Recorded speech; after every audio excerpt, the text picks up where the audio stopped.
Sebelum melanjutkan acara, kita akan berdoa terlebih dahulu. Mari kita berdoa. Tuhan Yesus, terima kasih untuk pimpinanmu. Saat ini kami akan melanjutkan acara SIL. Tuhan Yesus yang akan memberkati kami. Terima kasih Tuhan Yesus. Haleluya. Amin. Hai. Jumpa lagi di SIL Asik hari yang ketiga bersama dengan Kak Nanda dan juga Kak Anggi. Gimana nih perasaan kalian di SIL Asik hari yang ketiga ini? Apakah kalian masih bersemangat? Kalau Kak Nanda merasa ada nggak semangat nih Kak Anggi? Sepertinya gitu deh Kak Nanda. Kalau gitu kita akan bangkit berdiri bersama-sama. Kita akan tepuk semangat terlebih dahulu. Tepuk semangat. Semangat. Semangat. Harus sambil lompat ya. Oh iya, sip. Kita sekali lagi ya. Tepuk semangat. Semangat. Semangat. Kalian masih pada ingat gak dengan tema SIL tahun ini? Aku ingat temanya aku cantik. Bukan. Oh bukan ya.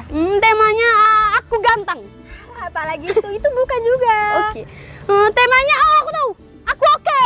Benar banget. Tema SIL tahun ini adalah Aku oke. Kita akan bersama-sama menyanyikan lagu tema SIL tahun ini. Ikuti gerakan kami ya.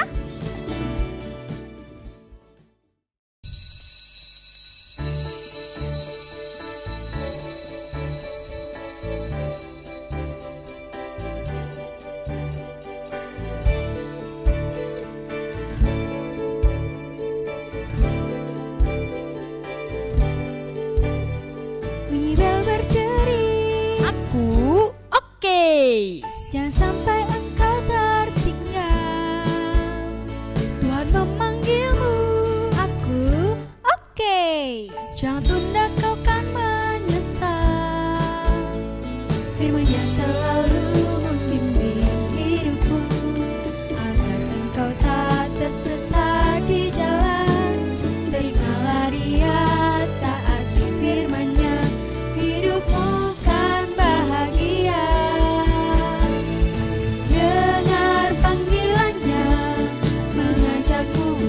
Setia melayaninya, siap menjawab oke Tuhan, kemanapun engkau dipimpinnya.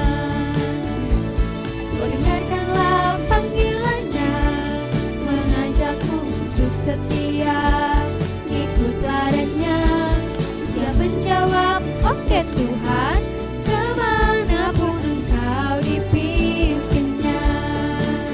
Terimalah panggilan Tuhan untuk menjadi saksinya.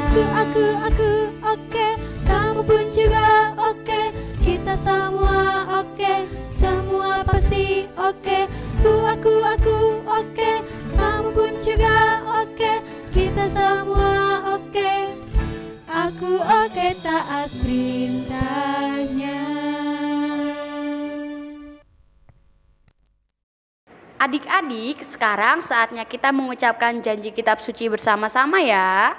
Kak Nanda bilang bersiap, tangan kanan adik-adik diangkat, lalu ditaruh di bahu sebelah kiri, oke? Kalau Kak Nanda bilang bersiap, tangan kanan diangkat, lalu ditaruh di sebelah kiri, oke? Bersiap!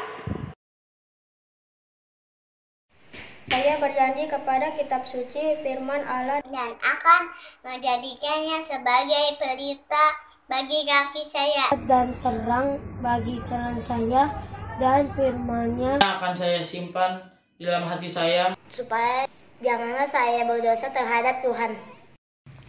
Halo lagi semua. Belum pada bosan kan sama keluarga asik? Hari ini kita mau ketemu lagi sama mereka yang asik banget itu dalam belajar firman Tuhan.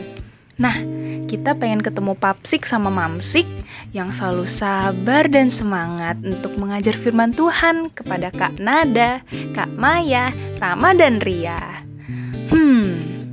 Kira-kira hari ini mereka mau belajar tentang apa ya? Cari tahu yuk. Papsik, Mamsik, malam ini kita akan belajar firman Tuhan lagi kan? Iya dong. Siapa yang masih semangat belajar firman Tuhan nih? Aku. Nah, hari ini Papsik punya cerita yang spesial dan istimewa dari Alkitab. Mau denger nggak? Wah, aku suka yang istimewa, Papsik. Kalau aku mah suka yang spesial. Kayak mie instan, telurnya 2. Karena ada makan melulu. Sudah, tidak perlu berdebat lagi. Nah, sebelum bercerita tentang hal yang spesial dan istimewa ini, Mamsik mau tanya dulu sama kalian. Siapa yang masih ingat cerita Alkitab kemarin? Aku inget dong. Kemarin itu kita belajar dari Ratu Esther. Aku kagum banget deh sama Ratu Esther. Dari orang biasa bisa menjadi ratu. Hebat banget. Nah, tapi nggak cuma itu aja deh. Esther itu adalah penolong yang berani. Ia berani memberikan resiko atas nyawanya untuk menyelamatkan bangsa Israel dari rencana jahat yang memusnahkan mereka dari negeri Persia itu. Wah, luar biasa. Papsik dan Mamsik bangga sekali deh punya anak-anak yang pintar dan mengerti firman Tuhan. Iya dong. Ih, jadi apa sih hari ini yang spesial dan istimewa? Aku udah gak sabar. Sabar ya, kalian harus dengarkan baik-baik. Cerita yang sangat spesial dan istimewa yang akan kami sampaikan kepada kalian pada malam hari ini. Tokoh ini adalah tokoh yang terbesar sepanjang masa. Kalau Esther menolong bangsanya keluar dari rencana jahat orang lain, sosok ini atau tokoh ini adalah tokoh yang menolong seluruh umat manusia keluar dan diselamatkan dari hukuman yang kekal. Keren kan? Wah, keren banget. Aku tahu. Pasti Tuhan Yesus kan, Mamsik? Nah, betul sekali kamu, Nak. Mamsik malam ini akan cerita mengenai sosok Tuhan Yesus. Nah, kalian harus dengarkan baik-baik ya. Mamsik akan cerita tentang Tuhan Yesus. Aku? Oke.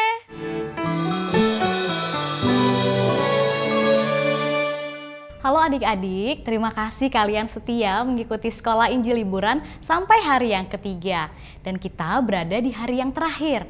Nah, hari ini kita mau mempelajari satu tokoh yang luar biasa kepahlawanannya di dalam Alkitab. Kakak, pahlawan itu apa sih?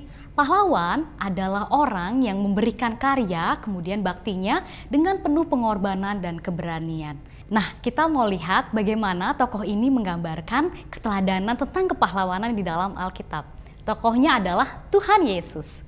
Tuhan Yesus menjadi teladan dalam kepahlawanan karena dia menaati kehendak Tuhan. Kalau adik-adik membaca kisah Tuhan Yesus dari kitab Injil, baik dari Matius, Markus, Lukas, dan Yohanes, maka kalian akan melihat bagaimana pengorbanan Tuhan bahkan sampai mati di kayu salib.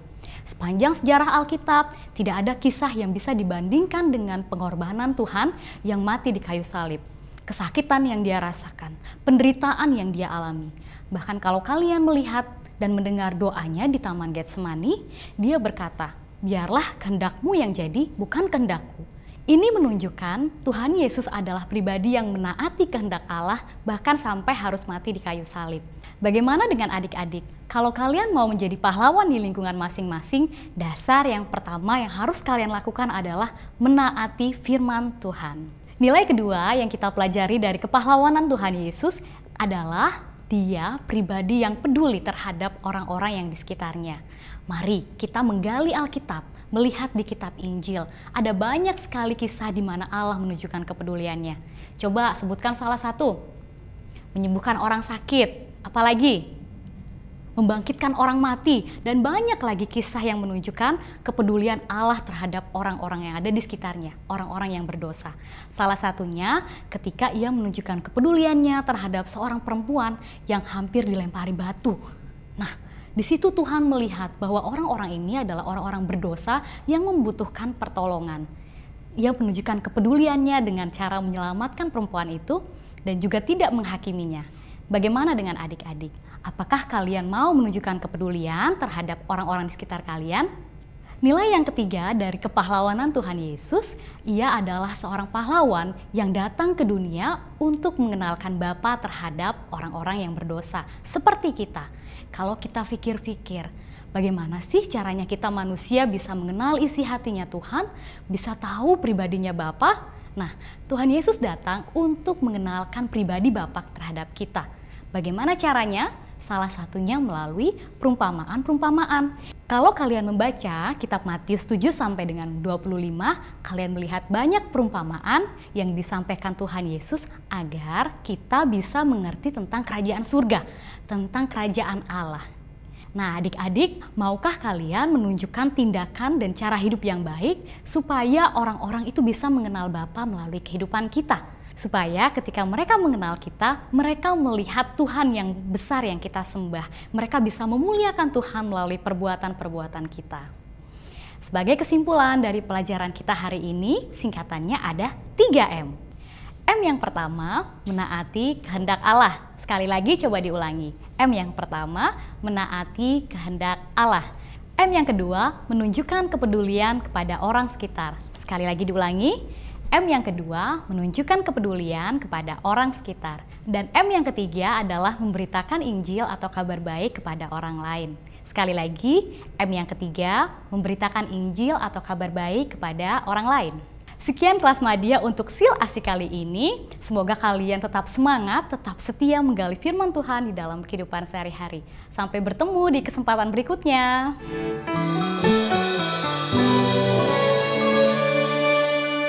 Kita masuk ke dalam ayat hafalan yang diambil dari Lukas 19 ayat 10. Sebab anak manusia datang untuk mencari dan menyelamatkan yang hilang. Satu kali lagi adik-adik ikuti. Lukas 19 ayat 10. Sebab anak manusia datang untuk mencari dan menyelamatkan yang hilang.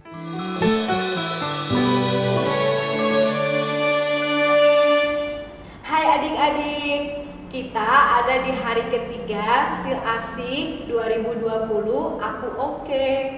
Ya, kita sudah ada di hari terakhir, tapi tetap semangat ya kita memuji Tuhan. Sekarang saya mau ajak adik-adik bangkit berdiri. Kita mau nyanyi satu lagu, I Say L.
Hai adik-adik, masih dengan Kak Ima dan hari ini kita masih belajar tentang Dr. John Sung.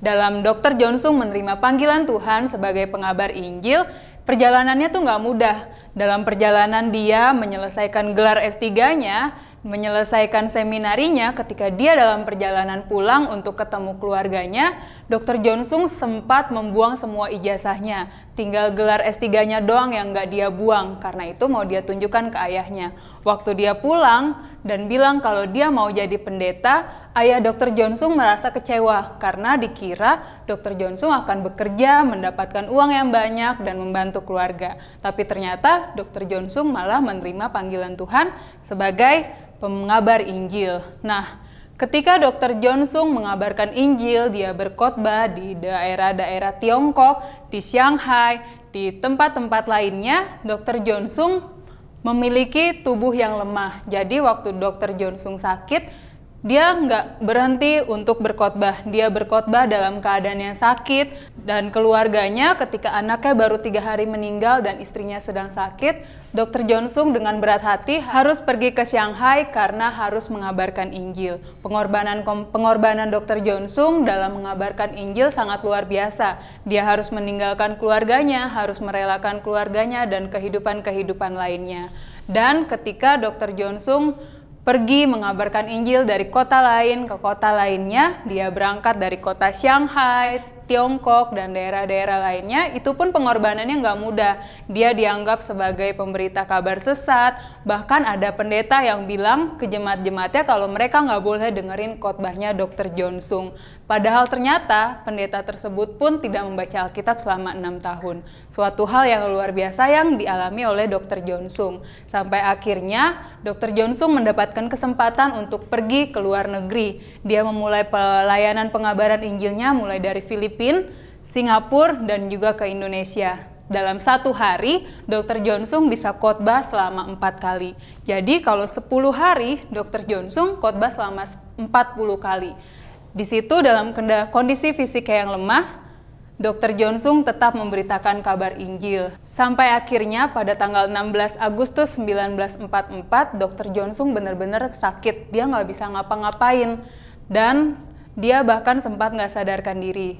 Tapi dia sempat terbangun dan memuji Tuhan dengan luar biasa. Namun 2 hari kemudian, tanggal 18 Agustus, Dr. Jonsung dipanggil Tuhan ke surga. Nah, adik-adik, pengalaman Dr. Jonsung dalam menerima panggilan Tuhan itu panjang banget dan berat banget.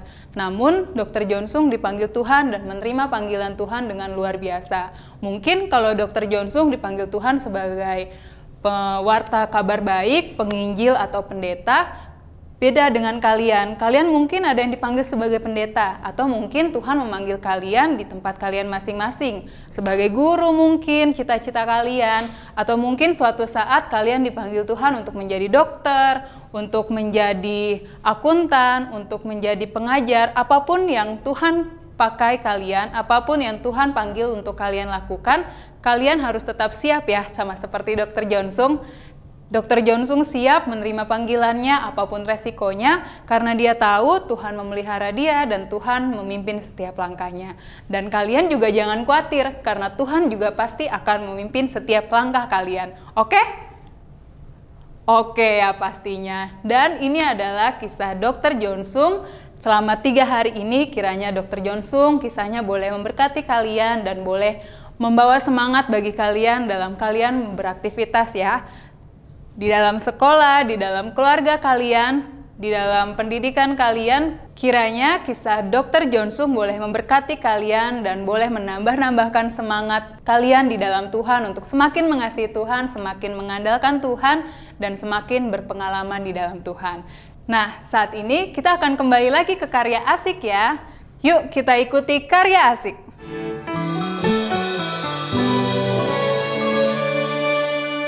Hai semuanya, kita ketemu lagi di karya asik hari ketiga. Ya, hari terakhir nih. Nah, seperti janji kemarin, hari ini kita akan mewarnai bubur kertas yang sudah kalian gambar kemarin. Nah, kita siapkan ya lukisan kalian yang sudah kalian keringkan kemarin.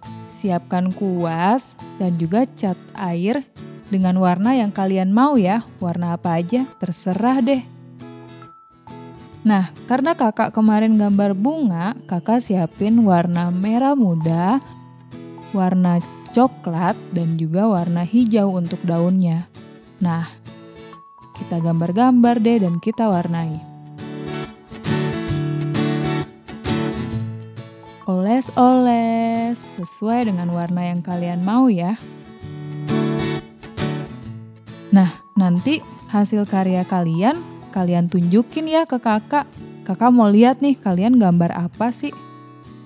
Pasti lebih bagus daripada kakak. Kita lanjut warnain batangnya ya.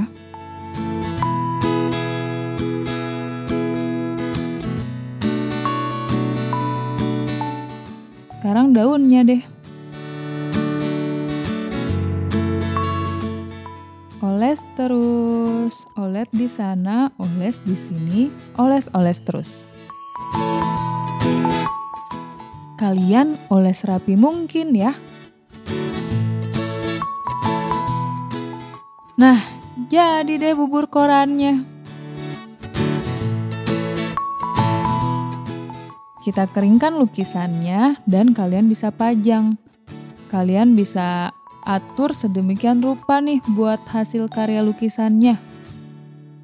Sekreatif kalian ya. Dan inilah hasil karya asik untuk kelas Madya di SIL Asik 2020. Nah, sampai jumpa tahun depan ya. See you!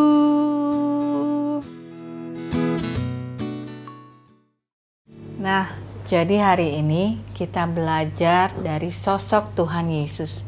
Tuhan Yesus adalah sosok yang sangat istimewa dan spesial. Tuhan Yesus adalah anak Allah yang menjelma menjadi manusia, yang taat dan setia bahkan mati sampai di kayu salib. Dia banyak melakukan mukjizat-mukjizat dan menolong orang-orang yang membutuhkan. Dan yang paling penting adalah Dia menyelamatkan kita dari hukuman yang kekal. Bukankah itu suatu hal yang sangat baik? Betul? Siapa yang percaya sama Tuhan Yesus? Aku. Nah, kalau begitu, kita harus mencontoh teladan Tuhan Yesus dalam kehidupan kita, dan kita harus menjadi seperti yang Tuhan Yesus inginkan. Oke kan anak-anak? Aku oke. Nah, kalau begitu, sekarang Papsik mau berdoa untuk kalian semua, biar kalian menjadi anak-anak yang baik dan setia kepada Tuhan Yesus. Yuk, mari kita sekarang semuanya berdoa. Tuhan Yesus, Tuhan yang baik, Tuhan yang makasih. Terima kasih Tuhan atas pengorbanan-Mu di atas kayu salib. Menebus kami dari dosa kami dan memberikan keselamatan bagi kami. Sehingga semua orang yang percaya kepadamu tidak akan binasa, tapi beroleh hidup yang kekal. Kami sungguh rindu Tuhan bahwa kami dapat menjadi anak-anak-Mu yang setia dan memuliakan nama-Mu senantiasa. Dalam nama Tuhan Yesus kami sudah berdoa. Amin. Amin. Hai teman-teman, gimana? Kita udah tahu ya cerita tentang keluarga asik. Mereka melewati hari-hari mereka dengan terus belajar firman Tuhan bersama-sama. Tapi cerita keluarga asik hari ini akan menutup sekolah Injil liburan asik kita di tahun ini. Eits, tapi jangan lupa kita masih bisa ketemu dengan keluarga asik di sekolah Injil liburan asik tahun depan. Yeay! Dan juga jangan lupa ya, belajar dari teladan keluarga asik. Kita bersama-sama dengan orang tua kita, yuk mau terus belajar firman Tuhan bersama-sama. Setiap kita berkumpul di ruang keluarga, mari kita terus membicarakan tentang firman Tuhan. Oke? Kalau aku sih oke. Dadah semuanya. Sampai jumpa dengan keluarga asik di tahun depan. Tuhan Yesus memberkati. Terimalah panggilan Tuhan untuk menjadi saksinya. Aku oke, kamu pun juga oke, kita semua oke, semua pasti oke. Aku oke, kamu pun juga oke, kita semua oke. Aku oke, taat perintahnya. Hai adik-adik, jangan lupa ya, nanti jam 6:15 kita ketemu lagi dalam KKR Anak. Masih di channel yang sama, SIL Asik 2020. Jangan sampai ketinggalan, sampai jumpa!